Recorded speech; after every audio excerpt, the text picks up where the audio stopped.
Imagine a man accuses a child of sexual advances and blames that child for their own homicide. That is what happened in the case of Anna and Marianne Bachmeier. And this is a case where a mother seeks vengeance for her child.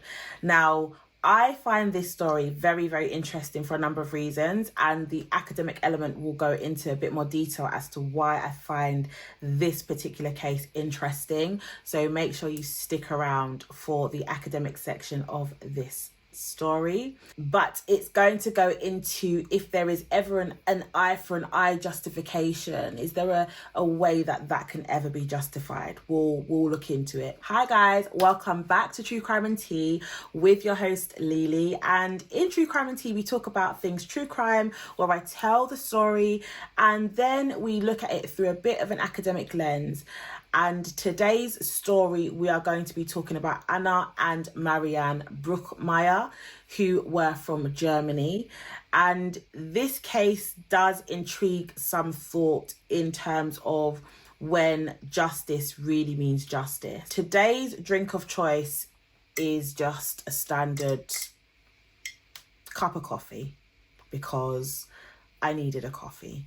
And before we get into the case, I want to give you a bit of an update on my life. Yeah, because I realised I don't really talk much about myself when I do these stories because I just jump into the story. I jump into what is the true crime case. But this week, I have some news to share with everybody. So, as some of you may know, if you have watched any of my other academic videos, at some point I was writing my research proposal for my doctorate. Well, I submitted my application, I submitted my research proposal, and I got an interview with the university that I wanted to do my doctorate with.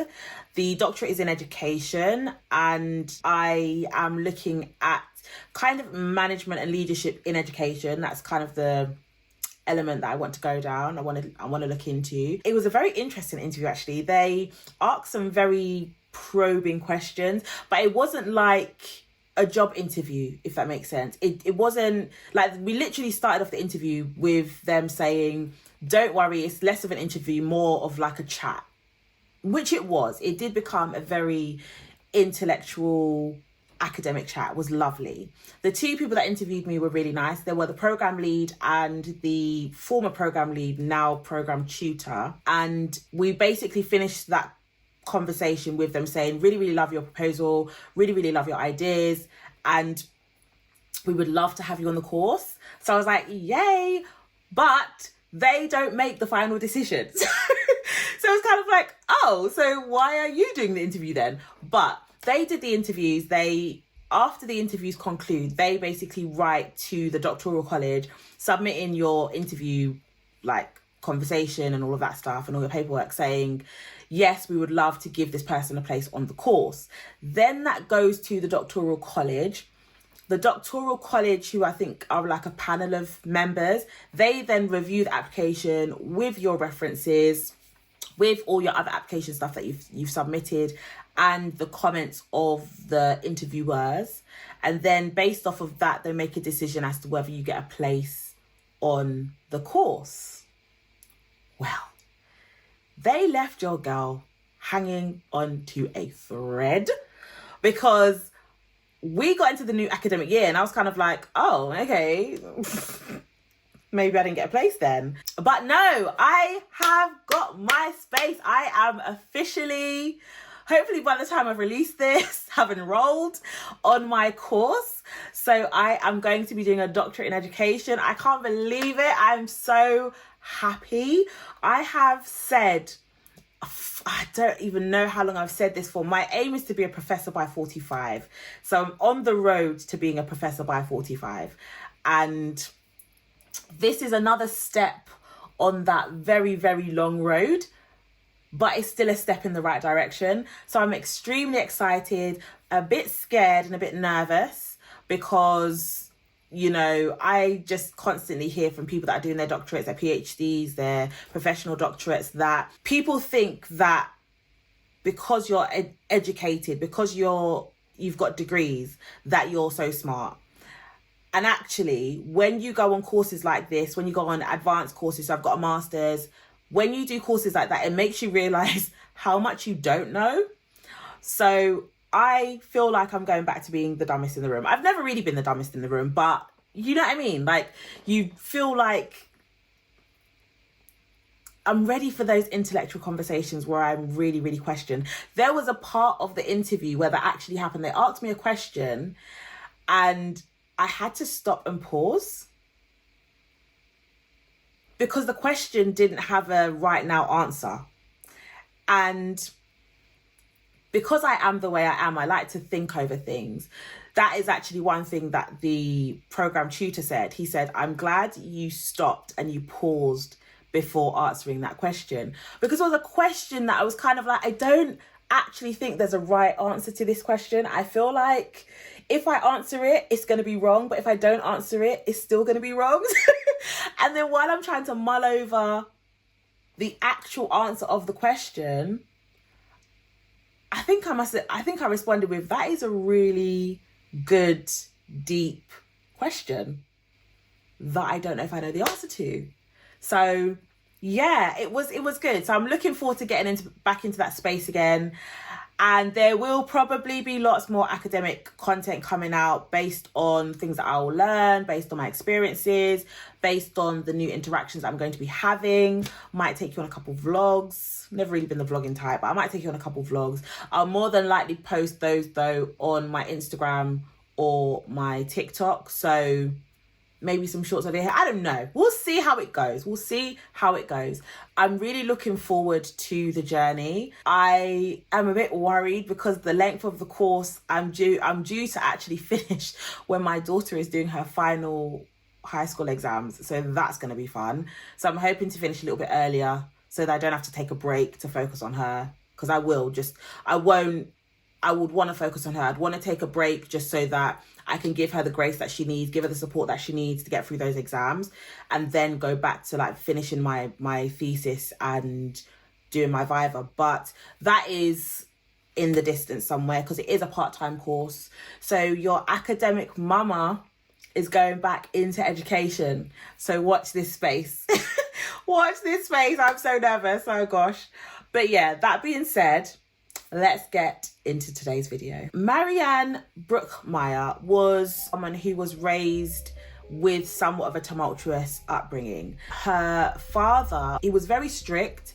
He was an alcoholic and he was also in the military, and her father became part of the Nazi party. And her mother she didn't really seem to contribute much to a positive environment for Marianne. And I think this just continued as she grew up, as she was growing up in this environment with her parents. However, her parents did end up getting divorced, and at this point, Marianne was kind of under the impression that this would mean an improved relationship, an improved environment in her home life.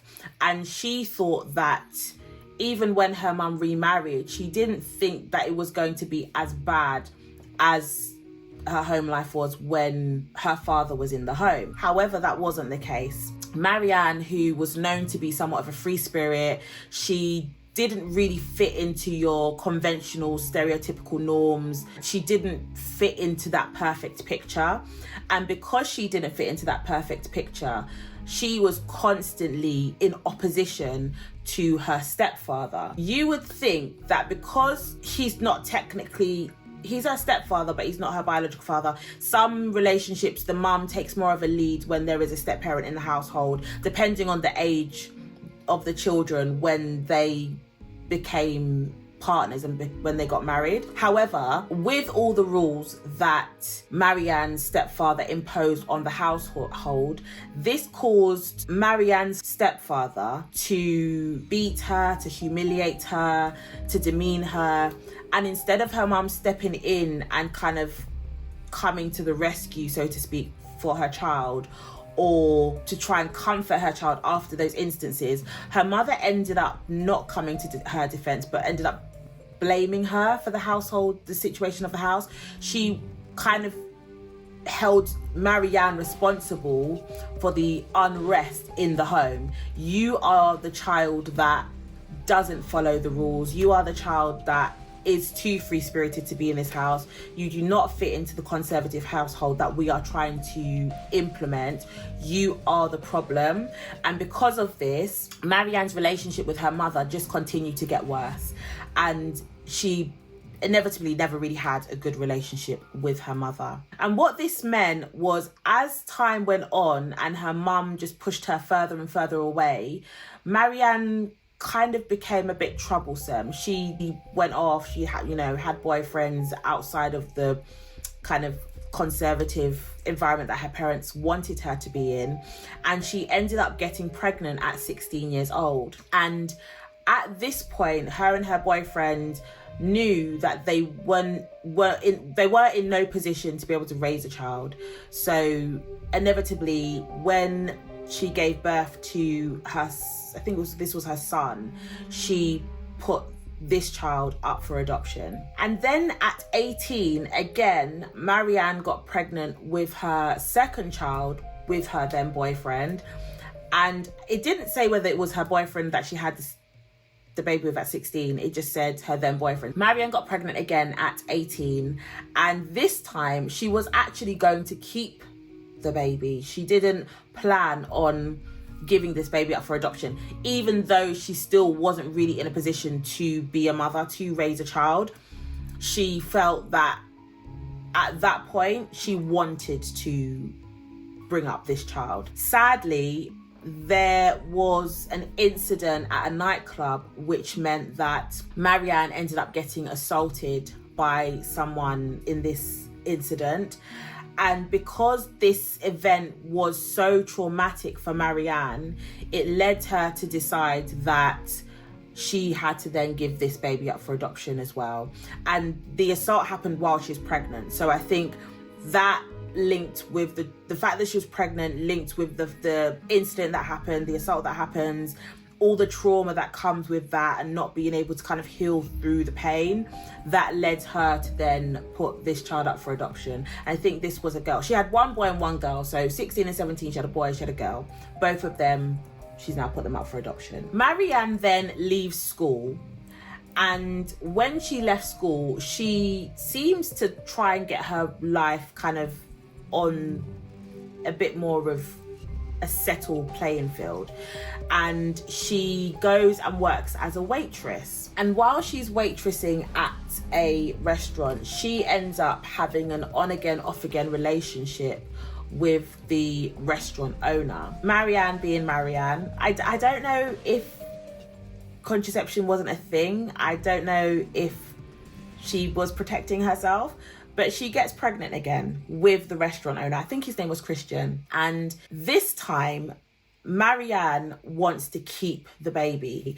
And this is even while the partner that she had at the time, the restaurant owner, he doesn't want to raise a child with her. He doesn't want to have a baby. He doesn't want to have a little family with her. She still decides that she is going to raise this child, and she's going to raise her on her own. And this is Anna. She then gives birth to a daughter, and she calls her Anna Bachmeier. Even though she decided to raise this child, this does not mean that Marianne's life got any easier. It actually made situation a little bit more challenging for her. And it was noted that they struggled quite a bit while Marianne was raising Anna. And up until the age of 7, obviously Marianne has to work. She's got a child to raise now. She has to work. It was said that Anna was known to be out by herself, wandering the streets. Like, she was very much raised by the streets. And because of the fact that it was quite a challenge to raise her daughter, it was said, now this hasn't been confirmed, this is alleged, it was said that Marianne had decided that she wanted to get the neighbours to foster her daughter. Now, I didn't think that this did happen. I thought maybe one day she asked the neighbours to watch over her daughter, and someone was like, oh yeah, now she's getting someone else to look after her kids. I think that they're going to be, looking after kids from now. I think it was kind of, when there was susuing. Someone spread a little rumor, and then it become, oh, she's gonna put her child up for put her child in foster care. But inevitably, even if she had decided that she wanted to do that, this didn't ever happen. Anna was never put into foster care. On the morning of May the 5th, 1980, Marianne and Anna, who was 7 at the time, ended up getting into a big argument. And instead of Anna going to school after this argument, Anna decided that to spite her mum, she was going to not go to school, and she went to go to a friend's house. And Anna then realised that the friend wasn't home probably because the friend was at school. And when she discovered that the friend wasn't at home, she then decided that she wanted to go back home. She's not going to go to school, she was just going to go back home. But Anna never made it home. Anna ended up running into a gentleman called Klaus Gabrowski. We're going to come back to Klaus in a hot sec. Now, after the argument that Marianne and Anna had, Marianne had left the apartment, and I think she had gone upstairs to kind of like sleep on a neighbour's couch. Probably the same neighbours that people said they was going to foster the daughter. But she had gone upstairs to sleep on a neighbour's couch. And so she didn't actually realise that Anna had not come home. What had happened during the day was Anna had left to go. I read that she had this really nice colourful car, and someone wanted to take photographs of the car. So she had slept at the neighbour's house. She'd gone to meet this photographer so that they could take photographs of her car. And then once that had finished, that's when she returned home, and when she realised that Anna wasn't home.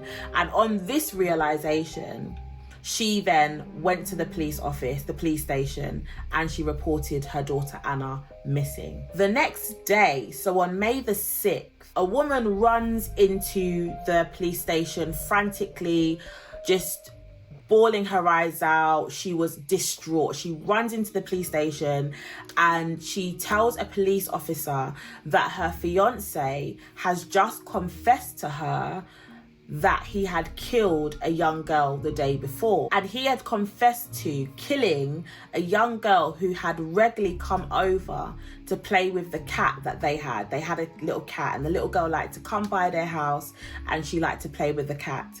And he had confessed to his fiance that he had killed this young girl. And this young girl was Anna. And when the police had gone to Klaus's apartment to obviously arrest him, they found that Klaus was missing. And this was because when they had gone to find him, he had actually taken Anna's body to basically go and bury it somewhere, but he had left a note for his fiance saying, like, meet me this evening in this bar because we need to talk. The police are there, they're privy to this information, they see the note, and they work out with the fiance kind of like a sting operation. So they get the fiance to meet up with Klaus, and when Klaus comes in to sit down and talk to his fiance, they arrest him at that point on the spot. Let's talk about Klaus Grabowski, because he had a very interesting past. In 1973, so 7 years before Anna was unalived, Klaus had been arrested and charged for the attempted homicide of a 6-year-old girl that he had assaulted. So he had assaulted this 6-year-old and then tried to unalive her. Now, you would think that at this point, this man merits a prison sentence. But no, he did not get a prison sentence, because a mere 2 years later, in 1975, while he was out on the streets, he was then charged with 2 counts of sexual assault on 2 different young girls. And at this point, Klaus had admitted to being addicted to abnormal sexual instincts. And he had said that he lacked the ability to basically control himself. He lacked the ability to prevent those feelings from happening. And now you're thinking he must have got locked up. But because we know that he committed the homicide of Anna in 1980, I think you can guess that no, he wasn't convicted. Klaus was actually then committed to a psychological treatment facility, and this was because he had admitted to having these perverted sexual feelings. And whilst he was in the treatment facility, he was given the option to either get chemically castrated or to remain as an inpatient in this treatment facility. Now, obviously, the man's going to choose freedom. So 2 years after he's been admitted into this treatment facility, he gets chemically castrated and he gets released. And he gets released with no psych evaluation. So I just assumed that while he was in this treatment facility, he would have obviously been having therapy, he may have been getting some counselling, he may have been getting some form of, psychological treatment. However, he's never been evaluated, and all of what I've just said is alleged because I couldn't find anywhere that actually said he was actively receiving treatment. But I'm just assuming that if you're in a treatment facility, you're receiving treatment.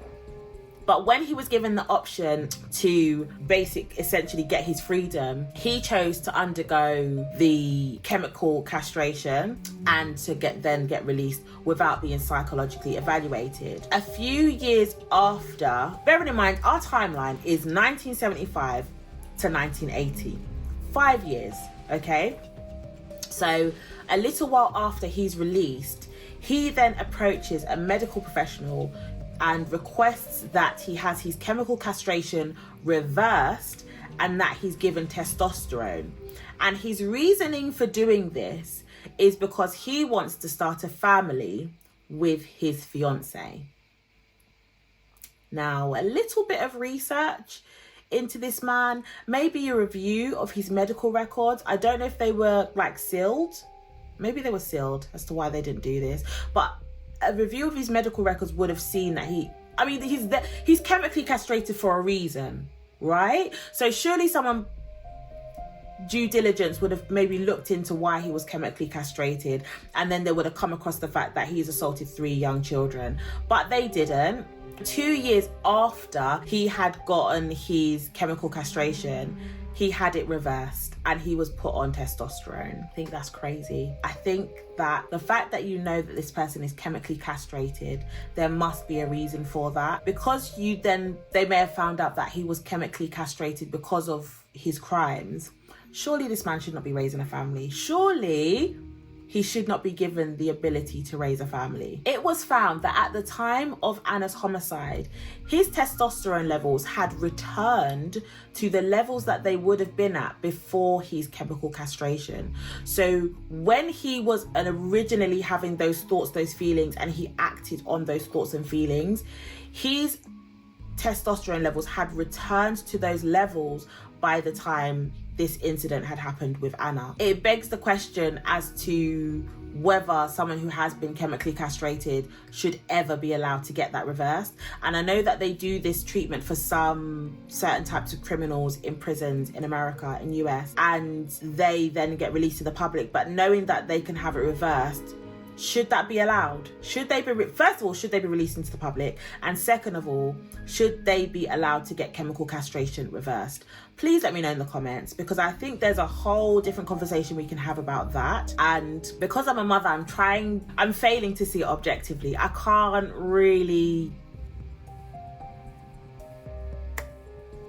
just can't. In the comments, should he have been allowed to have his chemical castration reversed? When Klaus was questioned by the police, he said that the reason why he had unalived Anna was because she had said that she was going to tell people that he had touched her inappropriately if he didn't give her money. So essentially she was basically trying to extort him for money.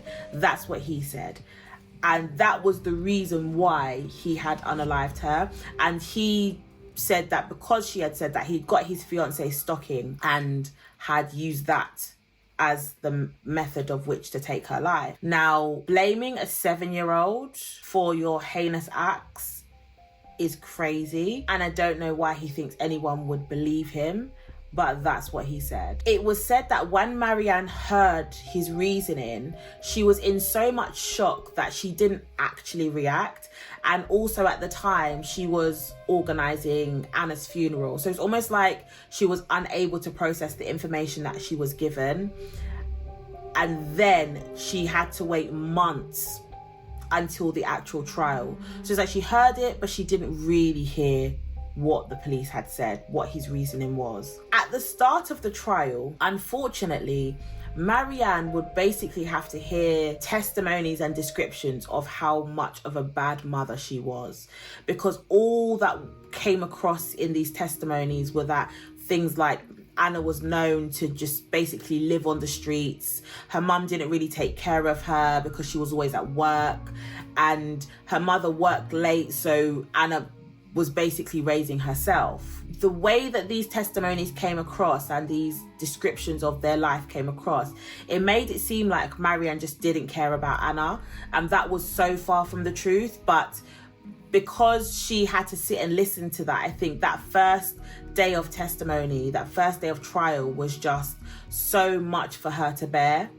And it had left her even more heartbroken, because not only did she now have a child that had literally been taken from her, in the sense that Klaus Gabrowski had taken her daughter's life, she had also had 2 children previous to this that she'd had to give up. And I'm not saying that this is what went through her head, but it could have gone through her head that she wasn't able to take care of those 2 older children, and now this child, she still wasn't able to take care of her because she wasn't able to protect her from the monster that is Klaus Gabrowski. So the information that came out in the testimony must have been devastating for her to hear. It must have been so heart-wrenching to hear people talk about how unable to care for her children she was, and how poor of a job she was doing as a mother.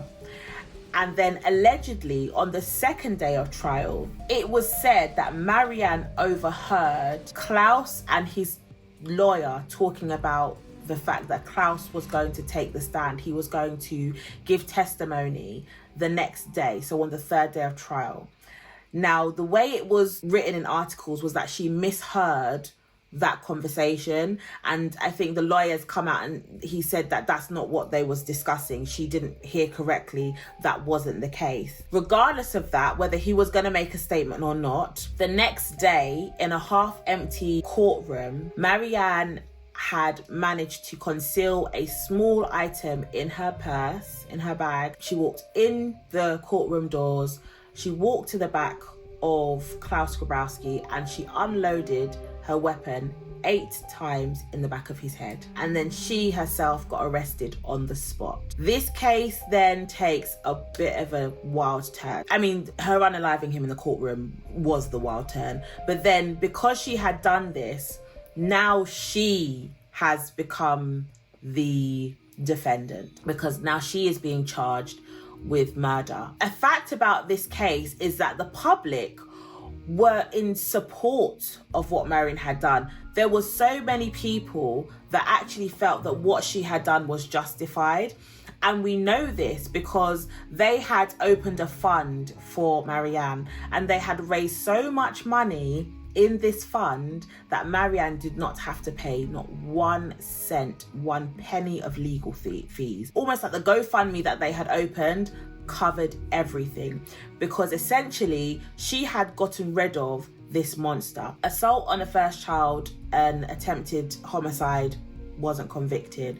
Assault on 2 other children, got put in a treatment facility for less than 2 years, chemically castrated, released, no psych evaluation, released into the public, was able to reverse his chemical castration on the guys that he wanted to have a family, and then commits another homicide. So you can almost empathize with Marianne, because the public looked at this and there was like, she's gotten rid of a monster. What she did was, in their minds, justified. So the backing behind her was substantial. Initially, she was charged with murder, but a few weeks into the case, it was then downgraded to manslaughter.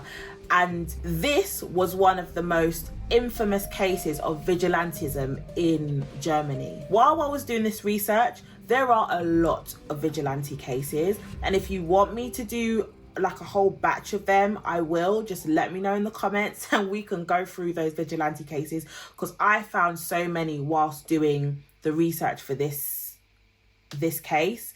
But her case is known as one of the most infamous vigilante cases in Germany. And the prosecutor stated that she acted out of revenge and she knew exactly what she was doing. She knew that when she walked into that courtroom on the third day of trial, that she intended to take this man's life. And then the judge caused delays to the case because the judge had said that they had overheard her say, "I wanted to shoot him in the face, but I only got him in the back. I hope he's dead." The judge of the Grabowski case, not the judge in this case, the judge that was presiding over the Klaus Grabowski case, said that they had overheard her say that she wanted him dead. And because of that testimony, that put a delay on her case. They also noted her troubled childhood. They also noted her assault when she was 18 years old. They noted her being kicked out of her home because, yes, she was kicked out of her home by her parents because she didn't fit into the conservative lifestyle that they were trying to live by. And they said that she was a little bit mentally unstable. The prosecution had to acknowledge, and did acknowledge, that this case came with many extenuating circumstances behind, this particular instance. There was a lot going on here. And because they kind of came to that conclusion, she ended up getting an 8-year sentence. So some would look at that as quite lenient, but I think what they had done is taken into consideration all of the other things that she'd had to go through. Marianne was given an 8-year sentence. However, she only ended up serving 3 years of that sentence. And you would think it was 3 years on good behavior, but it wasn't. She was released early because she was a suicide risk. Now, you would think that if someone is at risk of taking their own life, surely they need to be kept under close watch. So she is the type of person that you would put into the facility that Klaus was in so she could be monitored. But no, they thought, I don't know what they thought, but they gave her a reduced sentence. They didn't give her a reduced sentence. They released her early because I guess they thought that would be the better option than putting her in another institution. Her life after this seemed to be okay up until a certain point. She married a professor and they moved to Nigeria, and she ended up staying in Nigeria with her husband. He got a job to teach in a German school in Nigeria, but they divorced after 5 years of marriage, and then she moved from Nigeria to Sicily. Over the years, she did do some interviews, and in some of those interviews, she had been known to say that she just wanted to prevent Klaus from getting away with what he did. But she also admitted to the fact that she had thought about unaliving Klaus specifically for the reason of preventing him to stop spreading lies about Anna, but also to enforce the law on him, because up until this point you can kind of argue that the law had not really done well with managing Klaus Grabowski. So that was what she was known to have said. Now, the academic lens I want to take with this one today is specifically about the vigilantism.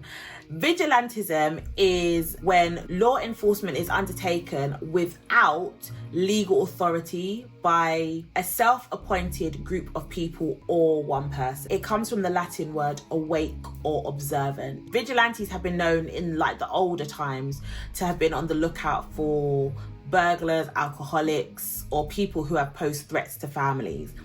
And it was the common belief that the existing systems that were put in place to control these people, they no longer fit. They weren't doing the job that they were supposed to be doing. They were no longer fit for purpose, or they were lacking the ability to actually provide justice. So it's been known in the past that there have been vigilantes who have been able to do things. I mean, if you think of, I know it's fictional, but if you think of Robin Hood was a vigilante, stole from the rich, gave to the poor, because at the time the justice system wasn't a justice system. There were people that were in need and they weren't doing what they needed to do.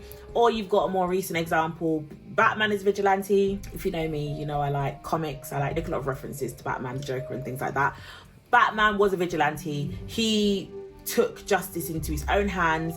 He saw his two parents get unalived in front of him, and inevitably he kind of worked alongside the police, but he still takes matters into his own hands.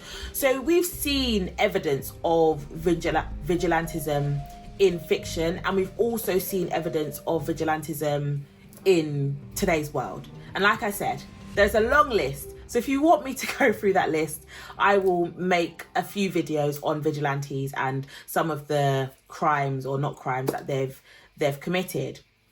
But it's most commonly defined by the use of flagrantly illegal methods and questionable practices in order to meet the ends of vengeance and justice. So people doing illegal things to prevent more illegal things from happening. So in this case, we see the mother acting as the vigilante. She's acting on the behalf of her fallen daughter, the daughter that was taken away. And essentially, she's acting as the protector of any future girls that may have come across Klaus Gabrowski. Why can it be said then that she was perhaps justified in her actions? Again, it doesn't matter where you sit, whether you think what she did was right, whether you think what she did was wrong. The question is, why can we say that her actions were justified? If you look at the evidence that was presented, the evidence demonstrated that there was a tremendous amount of leniency when it came to dealing with Klaus Gabrowski. 3 different instances demonstrated that where justice could have been served, essentially it wasn't. Some may argue that putting him in the treatment facility was essentially justice because they removed him from the public. But the time period that they did remove him from the public was such a small amount of time. And then you could also argue that, did the chemical castration actually work? Because essentially it kind of feels like, yeah, he got chemically castrated. Did that just mean that he could no longer perform? He could no longer do the act that he wanted to do, hence why he got it reversed? Because let's be fair, him starting a family with his fiance kind of seems like a cop-out given the fact of what he did with Anna. Now, it was never proved whether he had actually assaulted Anna. However, he did take her life, so I think that trumps that.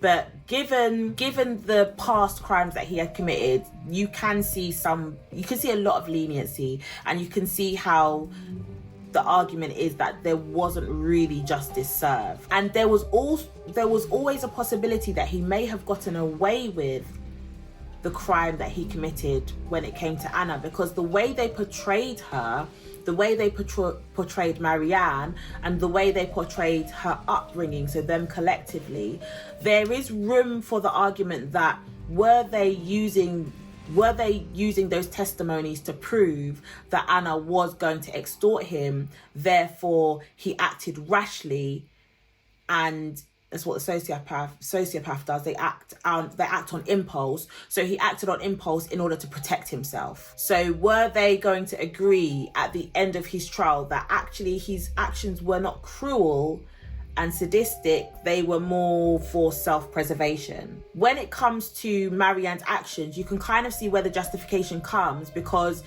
we can see that he was cruel, he was sadistic, and he was a child abuser, but the evidence may have demonstrated something else, especially when it's his word against Anna's, and Anna has been silenced. There's no proof otherwise. Do you understand? So in that sense, you can look at this and say Marianne was acting on that premise. Marianne was acting on the fact that she felt he was going to be released, or he would have gotten such a little amount of time that he would be out again and he would harm somebody else's children. And I think that we can all kind of agree she was probably correct. That is also not taking away the fact that we know what she did was wrong because she took someone's life. That is also not taking away the fact that we know she probably did it out of revenge also because you took my daughter, I'm taking your life. However, we're talking about whether her actions were justified based on what we can see in evidence. And then thinking about that, evidence also shows us that legally in some countries the death penalty is allowed.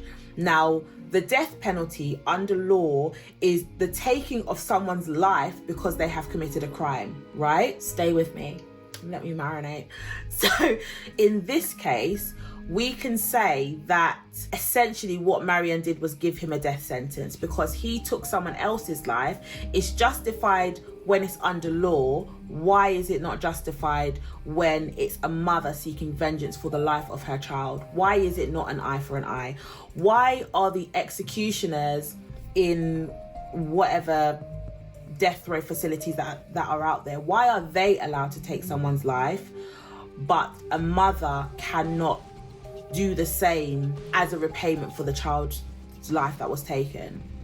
Funny enough, the law doesn't actually expressly prohibit vigilantism. It's usually the outcome of the action that's punishable by law. So for example, if we take the example of what she's done, it's the homicide that's punishable, but tying him up, you know, if she was to capture him or something, that wouldn't be punishable by law. It's the actual action that's been done at the end. And though her actions were steeped in revenge, this man did attempt to unalive one child, assaulted that child and two other children, and unalived her own child. So now she's childless. She's given away two children. She's lost one child. I mean, she doesn't really have anything to lose. She could essentially have been mainly acting on vengeance. But when you review the facts, you can kind of look at this and see that from previous records, he probably was going to get away with it. And he probably would have committed another crime very, very similar to this one because he would have gotten away with it. And just in conclusion, some may look at this case and think, well, a life for a life. Like I said, in the US, where there are some states where the death penalty is a thing, there's a life for a life given there. So some may argue that the justice was well and truly served in this case. Let me know what you think in the comments. Do you think justice was served? Do you think she was well within her right to act the way that she did and essentially good riddance? Or do you think that she should have just let the justice system do its thing and see what happens?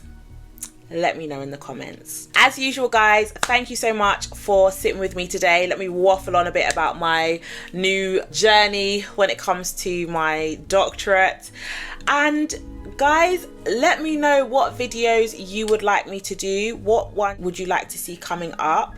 If you want the series on vigilantism, comment vigilantism in the comments. If you have any examples of vigilante cases you would like me to review and research, also put those in the comments.